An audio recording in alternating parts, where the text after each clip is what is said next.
ଏ ସମର କ୍ୟାମ୍ପଟି ପୁଣି ଆଉ ଆର ବର୍ଷ ହିଁ ପିଲାମାନେ ପାଇପାରିବେ। ଏ ବର୍ଷ କାର୍ଯ୍ୟକ୍ରମ ଅଲମୋଷ୍ଟ ସରିଗଲା। ଆଉ ସେଇ 7 ଦିନରେ ପିଲାମାନେ ବହୁତ ଏନ୍ଜୟ କରିଛନ୍ତି। ଆଉ 7 ଦିନ ପୁଣି ତାଙ୍କୁ ରିଚାର୍ଜ କରିଦେଲା ଆଉ 358 ଦିନକୁ ପୁଣି ଏଣ୍ଟରଟେନ କରିବା ପାଇଁ। ତେଣୁ ପିଲାମାନେ 7 ଦିନକୁ ଏତେ ଭାବରେ ଏନ୍ଜୟ କରିଛନ୍ତି ଯେ ତାଙ୍କର ବିଭିନ୍ନ ପ୍ରକାର ଏକ୍ସଟ୍ରା କରିକୁଲାର ଆକ୍ଟିଭିଟି ସବୁ ରହିଛି ଏଥିରେ। ନାଚଠୁ ଆରମ୍ଭ କରି ଗୀତଠୁ ଆରମ୍ଭ କରି ବିଭିନ୍ନ ପ୍ରକାର ସୁଇମିଂଠୁ ଆରମ୍ଭ କରି ବିଭିନ୍ନ ପ୍ରକାର ଆକ୍ଟିଭିଟି ସେମାନେ ପାର୍ଟିସିପେଟ କରିଛନ୍ତି ଏବଂ ପିଲାମାନେ ଏଥିରେ ବହୁତ ଏନ୍ଜୟ କରିଛନ୍ତି ମଧ୍ୟ। ଏଇ 7 ଦିନ ତାଙ୍କୁ ଗୋଟେ ଯେମିତି ଗୋଟେ କିଛି ଆଚିଭମେଣ୍ଟ ଭଳିଆ ତାଙ୍କ ଲାଇଫରେ ଲାଗିବ ନିଶ୍ଚିତ।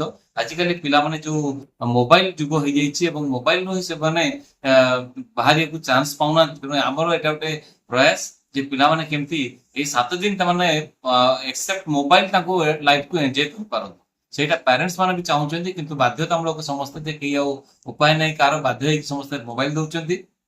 କିନ୍ତୁ ଆମର ଗୋଟେ ପ୍ରୟାସ ଏଇଆ ଯେ ପିଲାମାନେ କିଛି ମୋବାଇଲରୁ ନିବୃତ୍ତ ହେଇ ତାଙ୍କର ଶାରୀରିକ ଯୋଉ ଡେଭଲପମେଣ୍ଟଟା, ଶରୀରର ଯୋଉ ଡେଭଲପମେଣ୍ଟଟା ଆମେ ଛୋଟବେଳେ ପାଇଥିଲୁ ସେଟା ପିଲାମାନେ ପାଉନାହାନ୍ତି। ସେଟା ଆମର ଗୋଟେ ଏଇଟା ଚେଷ୍ଟା ଯେ ପିଲାମାନେ ସେଠାରୁ କିଛି ଉପଲବ୍ଧ କରନ୍ତୁ। କଣ୍ଡିସନ ଦେଖିବା ଆପଣ କଣ? ଶୁଣନ୍ତୁ, ନିଶ୍ଚିତ ଏଥିରେ ମାଧ୍ୟମ ହଉଛନ୍ତି ପିଲାମାନଙ୍କୁ। ଆଜି ଯଦି ପ୍ରୋତ୍ସାହନ ନ ମିଳିବ ତାହେଲେ ସେମାନେ ଆଗକୁ ଯାଇପାରିବେ ନିଶ୍ଚିତ। ତାଙ୍କର ନିଜର ଏଫର୍ଟ ନହେଲେ ଆଗକୁ ଯିବାର ଚାନ୍ସ ବହୁତ କମ୍। କିନ୍ତୁ ଆମର ଜଣେ କିଛି ନା କିଏ ପଛରେ ତା ରହିଲେ ସେ ପିଲାମାନଙ୍କୁ ଆଗକୁ ଯିବା ପାଇଁ ଗୋଟେ ବାଟ। ମେ ବି ସିଏ ତାଙ୍କ ପ୍ୟାରେଣ୍ଟସ, ମେ ବି ସ୍କୁଲ ଷ୍ଟାଫ, ସ୍କୁଲ ଟିଚର କିମ୍ବା ଅନ୍ୟ ଯେ ଗୁରୁ ତାଙ୍କର ଯିଏ ଖେଳକୁଦକୁ ଯାଇପାରୁଛନ୍ତି ସେମାନେ ତାଙ୍କର ପଛରେ ଯଦି ବ୍ୟାକିଂ ଜଣେ ନ ରହିବ ତାହେଲେ ସେମାନେ ଆଗକୁ ଯିବା କଷ୍ଟକର। ବିଭିନ୍ନ ପ୍ରକାର ଅଛନ୍ତି ଯେଉଁମାନେ ଷ୍ଟାର ଅଛନ୍ତି, ଯେଉଁମାନେ ଖେଳକୁଦରେ ଆଗକୁ ଯାଇପାରିଛନ୍ତି କିମ୍ବା ବିଭିନ୍ନ ପ୍ରକାର ଇଏରେ ଯାଇପାରିଛନ୍ତି ଆଗକୁ। ସମସ୍ତଙ୍କ ପଛରେ ସମସ୍ତଙ୍କର କିଛି ନା କିଛି ଗୁରୁ ଅଛନ୍ତି ଏବଂ ତାଙ୍କର ସପୋର୍ଟ ଦେବା ପାଇଁ ଲୋକ ଅଛନ୍ତି। ଏବଂ ଆମେ ଚାହୁଁ ଆମର ସବୁ ପିଲାମାନେ ଆଗକୁ ଡେଭଲପ କରନ୍ତୁ। ଏବଂ ଆମର ଏ ବର୍ଷ ବି ପିଲାମାନେ ବହୁତ ଯାଇକି ଅଲ ଇଣ୍ଡିଆ ଲେଭେଲରେ ମ୍ୟାଚ ଖେଳିକି ଆସିଛନ୍ତି, କ୍ରିକେଟ ମ୍ୟାଚ ମଧ୍ୟ ଖେଳିଛନ୍ତି ଏବଂ ଅନ୍ୟାନ୍ୟ ଖେଳକୁଦରେ ବି ପିଲାମାନେ ଆମର ପାର୍ଟିସିପେଟ କରୁଛନ୍ତି। ଆଉ ଆମର ବର୍ତ୍ତମାନ ସିବିଏସ୍ଇ ର ଯୋଉ କଥା କହିଲେ, ସିବିଏସ୍ଇ ରେଜଲ୍ଟ ଆମ ପିଲାମାନେ ବହୁତ ବଢିଆ କରିଛନ୍ତି। ଆମର ସ୍କୁଲର ଗୋଟେ ଟପ୍ ଯିଏ ପିଲା କରିଛି ସେ 99.4% ରଖିଛି ଏବଂ ଆମେ ତା ପାଇଁ ବହୁତ ଗର୍ବିତ ଅନୁଭବ କରୁଛୁ ଯେ ଆମ ପିଲା ଏତେ ଆଗକୁ ଯାଇକି ଡେଭଲପ କରିପାରୁଛୁ। ଠିକ ଅଛି ସାର୍, କଣ କହିବେ ଆଜି ସମର କ୍ୟାମ୍ପ ଯୋଉ ଆପଣଙ୍କ ସହିତ ଅନୁଷ୍ଠିତ ଅଛି ତାକୁ ନେଇ ନମସ୍କାର। ପ୍ରଥମେ ଧନ୍ୟବାଦ ଆମ ମିଡିଆ ଭାଇମାନଙ୍କୁ ଯିଏକି ସେ ସର୍ଟ ପିରିୟଡରେ ଆସିଛନ୍ତି। ଆଉ ଆମର ଯୋଉ ଏଇ ସମର କ୍ୟାମ୍ପ ଜମ୍ପ ଇଣ୍ଟୁ ସମର ବହୁ ଆଗକୁ ଚାଲି ଆସିଛି। ଆଉ ଆମର ଏବେ ମୋର ଦେନ୍ 100 ପିଲା ପାର୍ଟିସିପେଟ କରୁଛନ୍ତି, ଯୋଉଥିରେ କି ଆମର ପିଲା ନର୍ସରୀରୁ ନେଇକି କ୍ଲାସ 10 ଯାଏଁ ପିଲାମାନେ ପାର୍ଟିସିପେଟ କରୁଛନ୍ତି। ଆଉ ସେଇଥିରେ ଡିଫରେଣ୍ଟ କାଇଣ୍ଡସ୍ ଅଫ୍ ମାନେ ୱେଷ୍ଟ ୱେଷ୍ଟ ବାହାର କରିବା ପାଇଁକା କିମ୍ବା ଧରନ୍ତୁ କିଛି ବି ଗୋଟେ ର ମେଟେରିଆଲ ନେଇକି ଗୋଟେ ଭଲ ଫିନିସିଂ ପ୍ରଡକ୍ଟ ବାହାର କରିବା ପାଇଁକା ପିଲାମାନେ ବହୁତ ବଢିଆ ଚେଷ୍ଟା କରୁଛନ୍ତି। ଆଉ ମୁଁ ଧନ୍ୟବାଦ ଦେବି ଟିଚର୍ସ ମାନଙ୍କୁ ବି, ପ୍ୟାରେଣ୍ଟସ ମାନଙ୍କୁ ବି, ଯୋଉମାନେ କି ସହଯୋଗ କରୁଛନ୍ତି। ଆଉ ବହୁତ ମାନେ ଭଲ ଭାବରେ ଆମର ଏଇ ପ୍ରୋଗ୍ରାମଟା ଏଣ୍ଡ ହଉଛି। ସାର୍ ଦେଖିବା କାଲି ସିବିଏସ୍ଇ ର ରେଜଲ୍ଟ ବାହାରିছে, ଆପଣଙ୍କ ସ୍କୁଲ ବର୍ତ୍ତମାନ ସମଗ୍ର ଓଡ଼ିଶାରେ ଭଲ ରେଜଲ୍ଟ କରିଛି, ଏଇ ପିଲାମାନଙ୍କୁ କଣ କହିବେ? ନିଶ୍ଚୟ ଆଜ୍ଞା, ଆମର ତ ପିଲାମାନେ ବହୁତ ଭଲ ପଢୁଛନ୍ତି, ବହୁତ ଭଲ ମାର୍କ ରଖିଛନ୍ତି। ଆମର ଗର୍ବ ଯାଇଛି 99.4 ପ୍ଲସ ଟୁ ରେ ଯାଇଛି ସାଇନ୍ସ 97 ଆଉ କମର୍ସ ଯାଇଛି 96 ରେ 100% ରେଜଲ୍ଟ ହେଇଛି। ଏଥିରେ ବି ମୁଁ କହିବାକୁ ଚାହୁଁଛି ଯେ ଟିଚର୍ସ, ପ୍ୟାରେଣ୍ଟସ ଉଭୟଙ୍କର ଯୋଗଦାନ ଅଛି। ଯୋଉଥିରେ କି ଖାଲି ପିଲାମାନଙ୍କୁ ଦେଇଦେଲେ ହବନି, ପ୍ୟାରେଣ୍ଟସ ମାନେ ବି ପରୀକ୍ଷା ଦେଇଛନ୍ତି, ଟିଚର୍ସ ମାନେ ବି ପରୀକ୍ଷା ଦେଇଛନ୍ତି।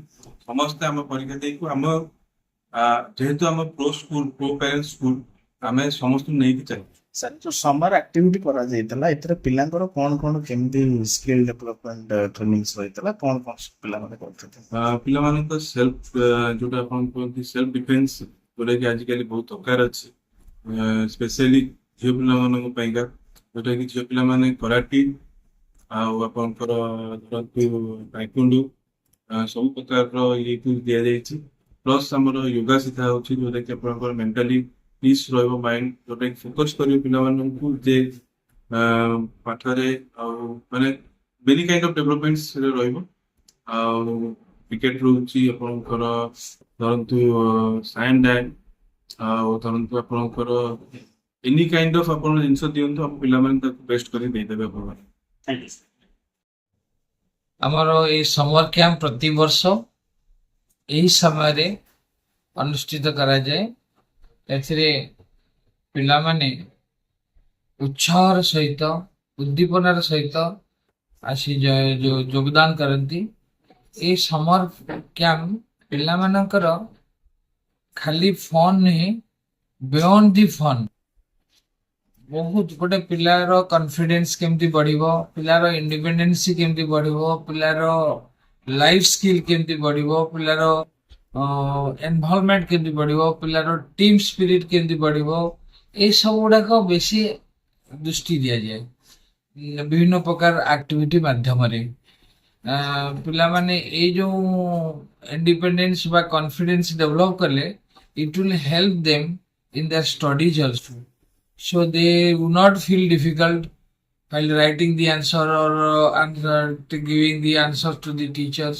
They will feel confident. ଏହା ଛଡା ଆମର 10 ବର୍ଷ ହେଲାଣି ଏହି ସମର କ୍ୟାମ୍ପ କରି ଆସୁଛୁ। ଆଧିରେ ପିଲାଙ୍କ ଉତ୍ସାହ ସାଙ୍ଗେ ସାଙ୍ଗେ ଆମର ପିତାମାତା ଯୋଉ ଅଛନ୍ତି, ପିଲାଙ୍କର ପିତାମାତା ଅଭିଭାବକ ମାନେ, ସେମାନେ ମଧ୍ୟ ବହୁତ ଉତ୍ସାହିତ ଏବଂ ସେମାନେ ପିଲାମାନଙ୍କୁ ଉତ୍ସାହିତ କରୁଛନ୍ତି ଯେ ଏ ସମର କ୍ୟାମ୍ପରେ ଜଏନ୍ କରିବା ପାଇଁ। ଏ ସମର କ୍ୟାମ୍ପରେ ଯୋଉ ପ୍ରତ୍ୟେକ ଦିନ 7ଟାରୁ 10ଟା ପର୍ଯ୍ୟନ୍ତ କରାଯାଏ। ସେଥିରେ ବିଭିନ୍ନ ପ୍ରକାର ଆକ୍ଟିଭିଟି, ବିଭିନ୍ନ ପ୍ରକାର କ୍ରୀଡ଼ା କୌଶଳ, ଆଉ ଯୋଗ, କରାଟି, ସେଲ୍ଫ ଡିଫେନ୍ସ ପାଇଁ, ଆଉ ତାପରେ ବିଭିନ୍ନ ସ୍ୟାଣ୍ଡ ଆର୍ଟ, ଆର୍ଟ ଆଣ୍ଡ କ୍ରାଫ୍ଟରେ ବହୁତ ଗୁଡାଏ ଇଏ କରାଯାଏ। ତା ଗୋଟେ ଆମର ଅଛି ଗୋଟେ ଆର୍ଟ ଗ୍ୟାଲେରୀ ଡିସପ୍ଲେ କରାଯାଏ, କ୍ରିଏଟିଭ ଆକ୍ଟିଭିଟି ଗ୍ୟାଲେରୀ ମଧ୍ୟ ଡିସପ୍ଲେ କରାଯାଏ। ଆପଣମାନେ ଦେଖିପାରିବେ, ଜାଣିପାରିବେ ସବୁ କେତେ ପିଲାମାନେ କେତେ ସୁନ୍ଦର ସୁନ୍ଦର କ୍ଲେ ମଡେଲିଂ କରିଛନ୍ତି, ସୁନ୍ଦର ସୁନ୍ଦର ଆର୍ଟ ଆଣ୍ଡ କ୍ରାଫ୍ଟ କରିଛନ୍ତି, ସେଗୁଡା ସବୁ ଡିସପ୍ଲେ କରାହେଇଛି ଏବଂ ପ୍ୟାରେଣ୍ଟସ ମାନେ ସବୁ ଆସି ଦେଖିକି ୱିଟନେସ୍ କରିଛନ୍ତି ଏବଂ ବହୁତ ପ୍ରଶଂସା ମଧ୍ୟ ପିଲାମାନଙ୍କୁ କରୁଛନ୍ତି। ଆଉ ଆକ୍ଚୁଆଲି ଏଇ ସମର କ୍ୟାମ୍ପ ପାଇଁ ସମସ୍ତଙ୍କ ଯୋଗଦାନ ମଧ୍ୟ ଅତି ଗୁରୁତ୍ୱପୂର୍ଣ୍ଣ। ପ୍ୟାରେଣ୍ଟସ ମାନଙ୍କର ଉତ୍ସାହ, ପ୍ୟାରେଣ୍ଟସ ମାନଙ୍କର ପ୍ରେରଣା, ପିଲାମାନଙ୍କ ଉତ୍ସାହ, ଶିକ୍ଷକ ମାନଙ୍କର ତତ୍ପରତା ଏବଂ ତାଙ୍କର ଯୋଉ ପିଲାମାନଙ୍କ ପ୍ରତି ଯୋଉ କେୟାର, ଏଗୁଡା ସବୁ ରେସ୍ପନ୍ସିବଲ ହେଉଛି। ତେଣୁକରି ଇଏ ସମର କ୍ୟାମ୍ପଟା ଗୋଟେ collective efforts of parents, teacher, students ଆଉ ପ୍ରିନ୍ସିପାଲ।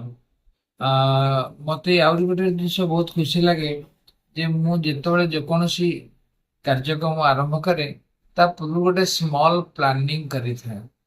ମୋ ପ୍ଲାନିଂ ଅନୁସାରେ ପ୍ରାୟ ସବୁ କାମ ଗୁଡାକ ଠିକ ଠିକ ହୁଏ। ଆଜି ମଧ୍ୟ ସେୟା ପାଣି ପ୍ଲାନିଂ, ଏଇ ଯୋଉ ସମର କ୍ୟାମ୍ପର ଯୋଉ ଉଦଯାପନୀ ଦିବସରେ ମୁଁ ଦେଖୁଛି ପ୍ରାୟ ସବୁ କାମ ସବୁ ସିଷ୍ଟମାଟିକ ରହିଛି ଆଉ ପିଲାମାନେ ବହୁତ ଖୁସି